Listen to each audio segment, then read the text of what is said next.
ابوالکلام آزاد رحمۃ اللہ علیہ کھڑے ہو کر خاص کر مسلمانوں سے خطاب کر کر کہا، او مسلمانوں یاد رکھو، اگر اس ہندوستان کو اگر تم چھوڑو گے، وہاں جا کر تم شہید کی زندگی نہیں گزار سکو گے، وہاں غلام بن کر زندگی گزارنا پڑے گا۔ یہاں ایمان کی خاطر زندگی گزارو گے، یہاں ہمارے جو ہندو ہیں وہ ہمارے ہندو نہیں، وہ ہمارے ہندو بھائی ہیں،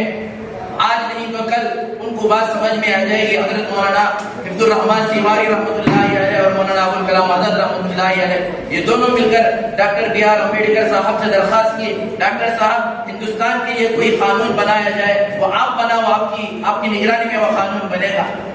اور حضرت مولانا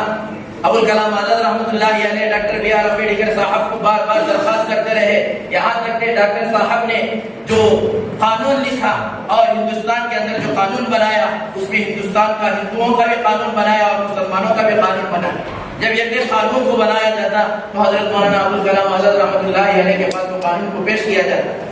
جب قانون سامنے آتا تو حضرت کہتے ہیں کہ الحمدللہ ڈاکٹر صاحب یہ قانون ہندوؤں کے بھی موافق ہے اور مسلمانوں کے بھی موافق ہے، اس کو کیا کرو قانون کی کتاب میں لاگو کر دو، اس کو قانون کی کتاب میں نہیں۔ اس کے بعد ڈاکٹر بی آر امبیڈکر صاحب اس کو قانون بناتے جاتے۔